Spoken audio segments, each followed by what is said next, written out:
Bonjour, c'est le poisson Ichtus. Aujourd'hui, c'est moi qui vous donne la leçon.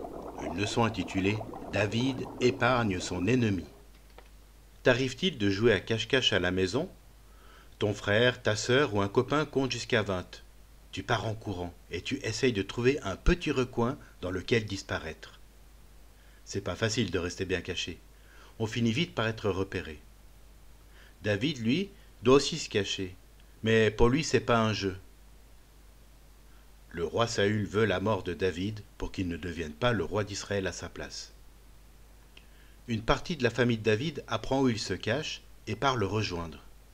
Puis d'autres lui offrent leur service. David rassemble une bande de 400 hommes, puis de 600. Il les entraîne à devenir de bons soldats afin qu'ils puissent l'aider à se défendre.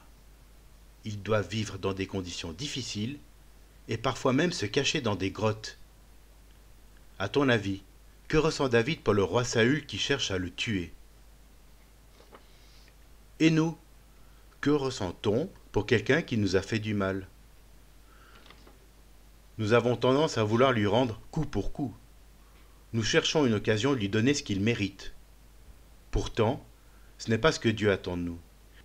Il veut nous apprendre à ne pas faire de mal en retour, mais, au contraire, à agir avec bonté comme David. Quelqu'un informe Saül que David se trouve dans le désert. Le roi n'hésite pas un instant. Il a tellement peur de perdre son trône. Il rassemble une véritable armée de 3000 hommes d'élite, ses meilleurs soldats pour se lancer à sa poursuite. Pendant plusieurs jours, David et ses hommes sont suivis à la trace. Mais l'armée de Saül s'approche d'eux de plus en plus. C'est inexorable. Elle est à 2 doigts de les attraper. David et les siens remarquent une grotte profonde et sombre. Ils s'y engouffrent rapidement. Mais l'armée de Saül passe juste devant la grotte et s'y arrête. Tout le monde retient son souffle. David et ses hommes entendent le pas de quelqu'un qui s'approche. C'est Saül. Mais le roi n'est pas venu inspecter la grotte. Il veut simplement faire ses besoins et ne se doute de rien. Il veut simplement faire ses besoins à l'abri des regards. Moi, au fond de la mer, j'ai toute la mer pour faire mes besoins, et personne ne va regarder. Mais là, il est avec son armée, avec ses 3000 hommes. Donc il va faire ses besoins dans la grotte.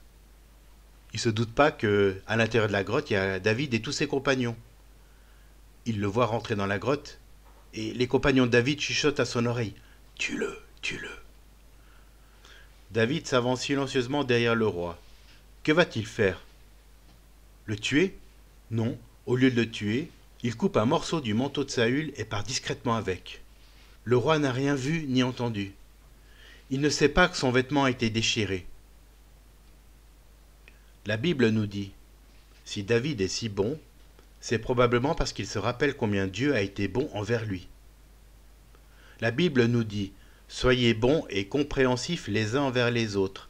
Pardonnez-vous réciproquement comme Dieu vous a pardonné en Christ.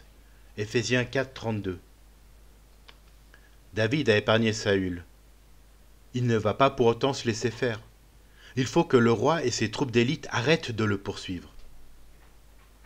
Courageusement, il sort de la grotte. Mon seigneur, le roi! Crie David. Saül sursaute en entendant son nom. Il se retourne et il est stupéfait de voir David sortir du trou sombre. David s'incline respectueusement devant lui. Il se prosterne, visage contre terre. David montre à Saül le morceau de tissu qu'il a coupé. Saül a du mal à croire ce qu'il voit. C'est bien une partie de son manteau. Regarde ce que je tiens dans ma main, continue David. Un pan de ton manteau. Reconnais donc qu'il n'y a de ma part aucune mauvaise intention. Est-ce bien toi qui me parles, mon fils David? Répond Saül en pleurant à chaudes larmes. Tu es plus juste que moi. Tu m'as traité avec bonté, alors que moi je t'ai fait du mal. Je t'ai poursuivi, je voulais te tuer. Saül semble regretter sa faute. Mais cela va-t-il durer?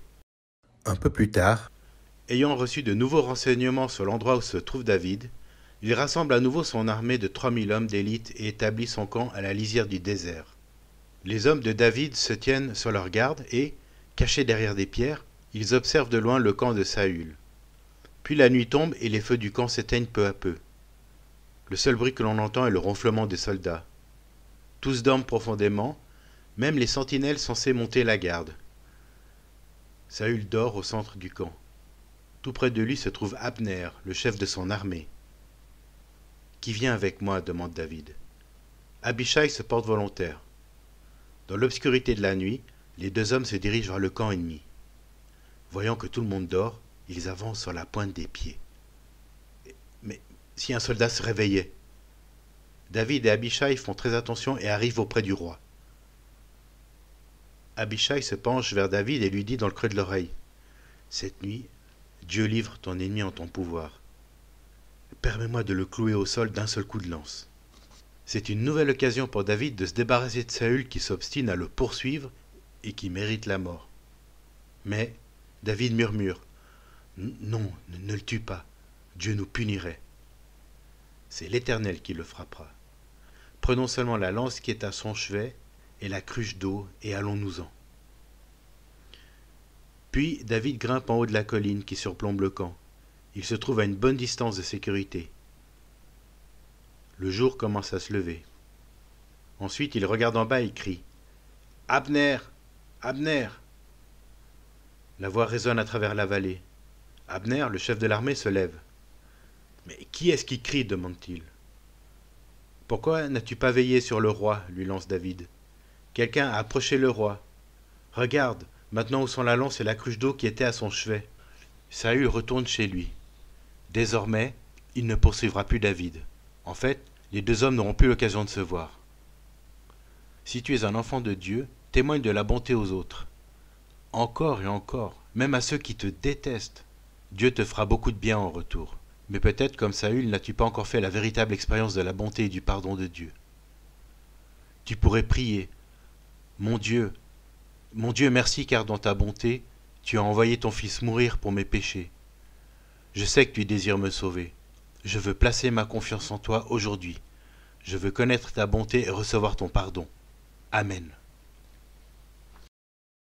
Je te souhaite un excellent dimanche et te dis à bientôt.